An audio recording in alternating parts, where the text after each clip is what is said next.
안녕하십니까. 아틀란타 CBS 생활정보 의료편 헬스원케어 강창석내과의 강창석입니다.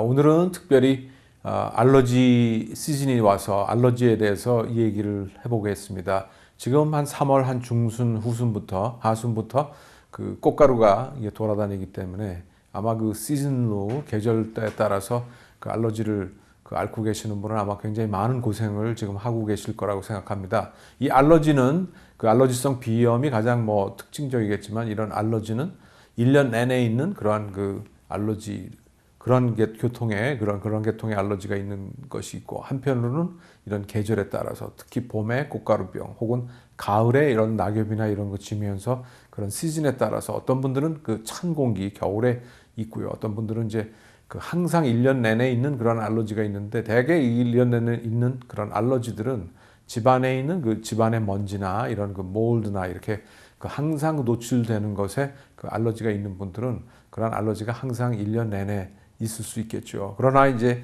이와 같이 그 봄이나 가을에 이렇게 그 계절에 따라서 생기는 그 시즈널 알러지는 특히 봄에는 꽃가루 때문에 이렇게 생기는 거죠. 그래서 최근에 이 아틀란타 지역의 그 꽃가루가 굉장히 그 지수가, 그래서 꽃가루 지수라 그러는데, 그 꽃가루 지수가 이제 3월 그 하순부터 높아지기 시작하는데, 사실은 며칠 전에는 굉장히 그 심각할 정도로 굉장히 높았다고 합니다. 근데 그 꽃가루 지수가 높다, 심하다 그러면 그 숫자적으로는 한 1,500인데 최근에 며칠 동안은 3,000이 넘는 그와 같은 그 꽃가루 지수가 보였다고 합니다. 그래서 예년에 비해서 굉장히 그 심한 그 계절에 따른 그런 알러지 환자들이 고생이 심할 거라고 생각됩니다. 그러나 이제 가끔 가다가 비가 오면 좀 알러지 지수가 내려가죠. 왜냐하면 꽃가루가 이제 씻겨 나가니까. 그와 마찬가지로 그러면 이와 같은 계절적인 그 꽃가루 질병인 그 알러지를 어떻게 피할 수 있겠느냐, 치료 방법을 얘기하다 보면 지금 현재 가장 쉬운 방법은 지금 방금 말씀드린 것처럼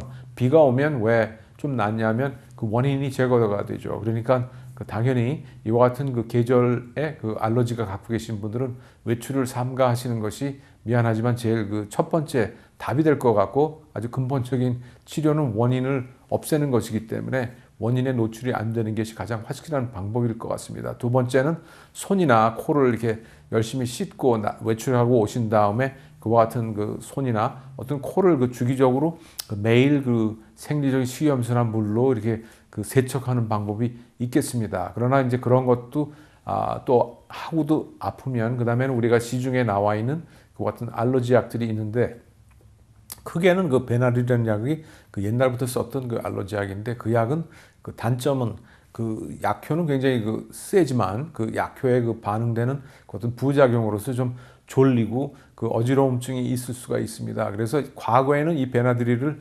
60년대, 70년대에는 우리가 그 수면제로도 사용했을 정도로 그 수면 효과가 굉장히 많이 있고, 일반 시중에서 파는 그 같은 그 PM이라고 무슨 타일러놀이나 이렇게 무슨 PM이라고 쓴 그 같은 수면 보조제 가운데에는 이와 같이 이런 베나드릴이 있기 때문에 그런 그 수면을 돕는 그런 역할을 할 정도로 이 베나드릴은 그걸 먹으면 많이 졸리고 힘듭니다. 그러나 그 알러지를 그 증상을 완화시키는 효과도 또한 그 탁월한 그런 면이 있습니다. 그와 반대로 이런 시중에서 파는 졸리지 않은 약들, 그와 같은 여러 가지 시중에 나와 있는 약들이 많은데, 그와 같은 약들은 생각보다, 즉 베나딜이나 이런 것보다는 그 증세를 완화하는 데는 좀 약한 면이 있습니다. 그래서 그와 같은 약들을 쓰고도 되지가 않으면 우리가 그 스테로이드, 부신 피질 호르몬이 들어가 있는 스테로이드 제제의 그런 코에 뿌리는 약, 혹은 주사, 혹은 그 경구약으로 되어 있는 그 스테로이드 제제를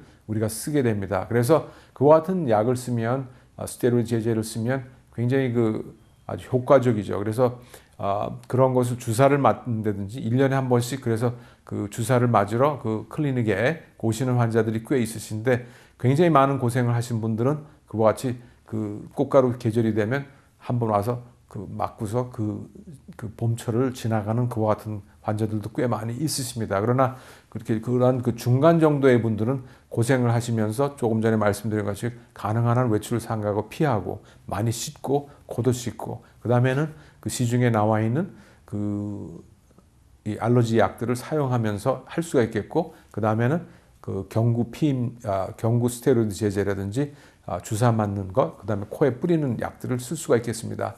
그 다음에는 그러고도 이제 계속 1년 내내 여러 같은 알러지로 고생하시는 분들은 알러지 그 테스트를 할 수가 있겠습니다. 그래서 알러지 검사를 해서 과연 내가 정확히 무엇이 나한테 그 알러지 현상을 일으키는가를 찾아내서 그 알러지의 원인을 그 면역요법으로 이렇게 그 주기적으로 주사를 맞으면서 그 알러지의 반응을 약화시키면서 알러지를 그 반응을 컨트롤할 수 있는 그와 같은 면역요법이 있을 수 있겠습니다. 단 그 면역요법은 지금 말씀드린 것처럼 가서 검사를 해야 되고, 그 다음에는 계속적으로 주기적으로 그 주사를 맞으면서 그 면역요법을 그 시행해야 되기 때문에 그와 같은 번거로움이 있기 때문에 조금 어려움이 있고요. 그러나 굉장히 그 알러지가 심할 때에는 그와 같이 알러지 전문하는 분을 찾아가서 그와 같은 면역요법을 하는 방법이 있겠습니다. 그래서 이와 같이 그 알러지 시즌에는 이 여러 가지 말씀드린 것 같은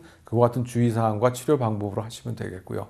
그 다음에 이제 그 마지막으로는 혹시 다른 타주에서 오신 분들, 그러니까 뭐 캘리포니아 이렇게 알러지가 다른 주에서 없었는데 이렇게 그 아틀란타로 그 이사 오신 분들에 대해서는 처음에 그 알러지가 첫 해에는 보통 그 약합니다. 그리고 두 번째, 세 번째 이렇게 가면서 그 첫 해에 그 노출된 항원 때문에 그 원인 때문에 그 알러지의 원인 때문에 몸속에서 항체가 조금씩 생기고 그 다음에는 조금 더 생기고 세 번째, 네 번째 좀 더 생기기 때문에 이와 같이 그 타주에서 오신 분들이 첫째 한 2, 3년 동안은 괜찮다가 그 시간이 가면서 세 번째, 네 번째, 다섯 해 정도 되면 알러지 반응이 점점 심하게 나타나는 그 같은 경우도 있습니다. 그래서 그 여기 처음에 이사 오신 분들이 처음에는 괜찮지만 조금 시간이 가면서 그 알러지 반응이 점점 계속 세워지면서 그 계절적인 그 알러지 반응을 일으키는 분들도 있습니다. 그래서 이와 같은 그 증세를 나타나신 분들은 마음에 준비하시고 그와 같은 그 알러지의 주의 사항과 치료 방법들을 숙지하셔서 도움이 될 수 있었으면 감사하겠습니다. 이상으로 헬스 원케어 강창석 내과의 강창석이었습니다. 네, 안녕히 계십시오.